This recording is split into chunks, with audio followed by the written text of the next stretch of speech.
To you live from the UN Security Council for what has been the first time ever a U.S. president chairs the UN Security Council meeting. Who's sitting at this table?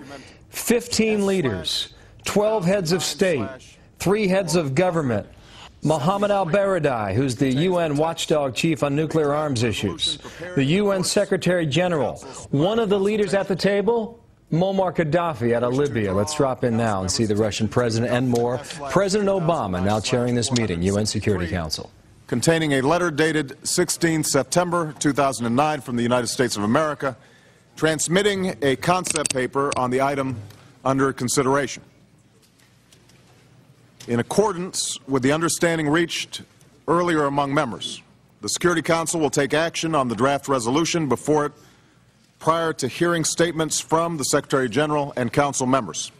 Accordingly, I shall put the draft resolution to the vote now. Will those in favor of the draft resolution contained in document S/2009/473 please raise their hand?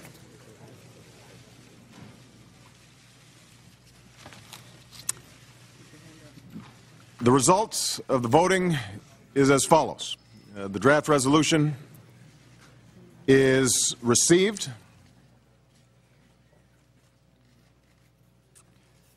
Unanimously, 15 votes in favor.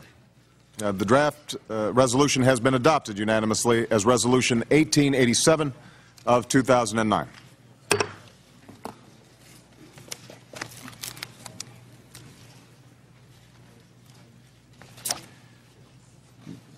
I want to thank again everybody who is in attendance.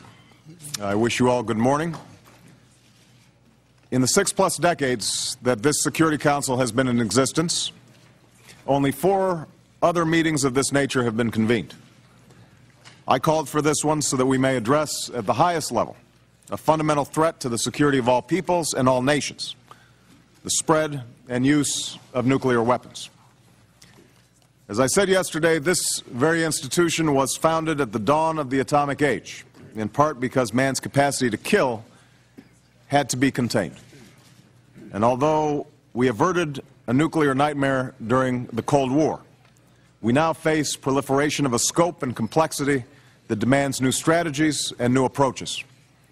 Just one nuclear weapon exploded in a city, be it New York or Moscow, Tokyo or Beijing, London or Paris, could kill hundreds of thousands of people, and it would badly destabilize our security, our economies, and our very way of life. Once more, the United Nations has a pivotal role to play in preventing this crisis.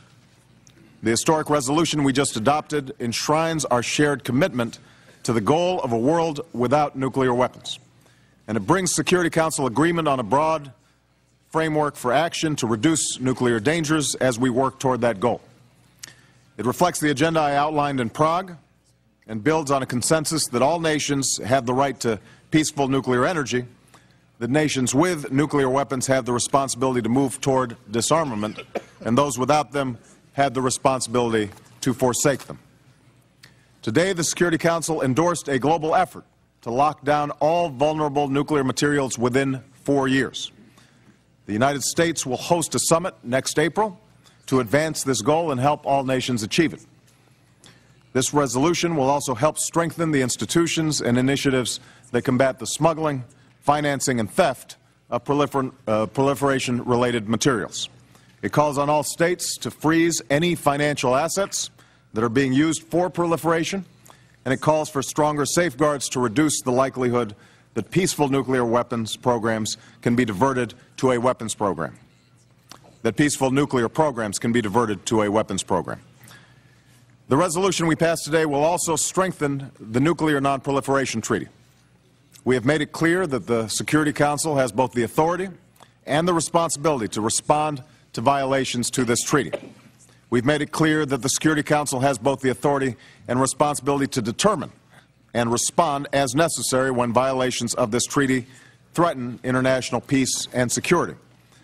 That includes full compliance with Security Council resolutions on Iran and North Korea. Let me be clear, this is not about singling out individual nations. It is about standing up for the rights of all nations who do live up to their responsibilities.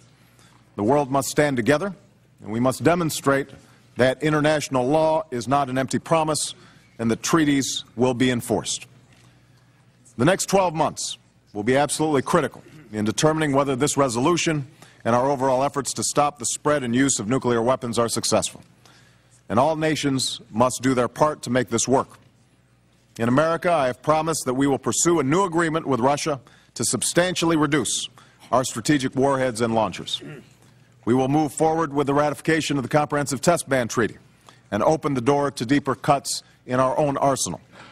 In January, we will call upon countries to begin negotiations on a treaty to end the production of fissile material for weapons. And the Non-Proliferation Treaty Review Conference in May will strengthen that agreement. Now, we harbor no illusions about the difficulty of bringing about a world without nuclear weapons. We know there are plenty of cynics and that there will be setbacks to prove their point. But there will also be days like today that push us forward, days that tell a different story. It is the story of a world that understands that no difference or division is worth destroying all that we have built and all that we love. It is a recognition that can bring people of different nationalities and ethnicities and ideologies together. In my own country, it has brought Democrats and Republican leaders together. Leaders like George Shultz, Bill Perry, Henry Kissinger, and Sam Nunn, who are with us here today. And it was a Republican president, Ronald Reagan, who once articulated the goal we now seek in the starkest of terms. I quote, "A nuclear war cannot be won and must never be fought. And no matter how great the obstacles may seem, we must never stop our efforts to reduce the weapons of war. We must never stop at all until we see the day when nuclear arms have been banished from the face of the earth." That is our task. That can be our destiny. And we will leave this meeting with a renewed determination to achieve this shared goal. Thank you.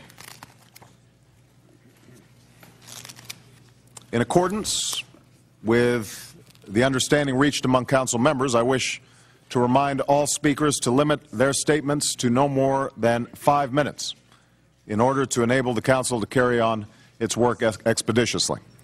Delegations with lengthy statements are kindly requested to circulate the text in writing and to deliver. And there you have it, the president now getting into some more technical matters, but you heard his remarks at an unprecedented UN summit that our own president is chairing on nuclear non-proliferation.